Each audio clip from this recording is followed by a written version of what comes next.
Ia dar uma aula de storytelling rápido aqui, mas... Não, pode falar, vambora. É porque storytelling, você não precisa nem tocar num livro. Storytelling são 3 pontos. Uma história hipotética ou de terceiro, você entra na história, pega a pessoa, trava o pino igualzinho de airbag, e se tocar os 3 pontos, explodiu. Então a galera fala uma dificuldade. O que é storytelling? Storytelling é o seguinte: eu conto a história de alguém, nunca começo com a minha. Depois eu entro nessa história. Depois eu te ponho na história. E o boom da história é, vamos atravessar a ponte.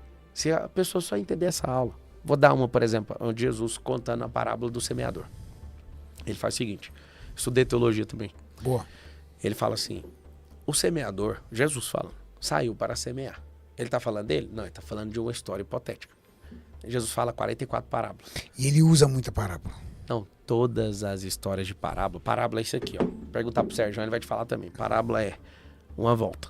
Isso. Aí tem gente que fala, por que ele usa essas histórias? Ele usa essas histórias não é para todos entenderem, porque a própria Bíblia está escrito o seguinte, que ele fala por parábolas para todos ouvirem, mas poucos entenderem. Ou seja, é um recado para reinantes, tá lá na palavra. Então quando ele fala, o semeador saiu, aí você... Todo o coração, quando vê uma história hipotética ou de terceiro, de quem tá contando, ele já automaticamente se desperta, ele quer. Aí ele fala, ele tá dando atenção. Aí ele fala. E aí ele jogou, eu vou contar aqui do jeitinho que eu faço pra você entender. Aí ele começa a contar a história, depois na história você começa a entender que é ele, e depois ele te chama pro rolê e nós atravessa a ponte com essa história. Então vamos lá. Se eu começar a contar, o semeador saiu para semear. Ele pegou semente, jogou no asfalto, ele jogou nas pedras, jogou no espinho, jogou em tal lugar. Eu, por exemplo, eu já fui semeado num lugar onde era espinho, as pessoas não queriam que eu prosperasse naquele lugar. Eu acabei de entrar na história, agora eu vou chamar você. Agora, Cariane, pensa você num lugar que você era um cara top, mas o ambiente não deixava você prosperar. Você estava em espinhos, não estava? Ou seja, eu falei do semeador, eu entrei na história, eu pus você. Agora o segredo do storytelling é cabum. É falar, se você não sair daí, você não vai prosperar. Então eu saí, eu prosperei, agora é a sua hora de prosperar. Então vamos atravessar a ponte? Se você fizer isso, esquece 300 livros, 300 páginas. Só faz isso. Nunca comece com a sua história.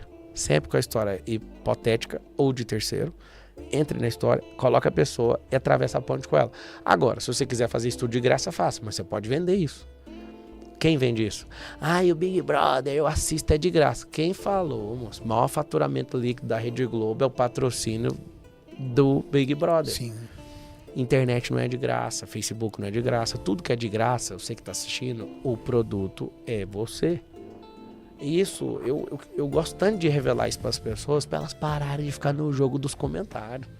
Comentário não vai pagar suas contas. Se você for um criador de narrativa, isso vai mudar tudo. Então eu resolvi criar minha narrativa. Eu resolvi zoar com quem me zoa. Eu zoei, eu quis fazer isso. Por quê? De novo, não existe energia negativa isolada. Toda energia negativa é acompanhada de positiva. Tudo que tem ônus tem bônus. Aprenda.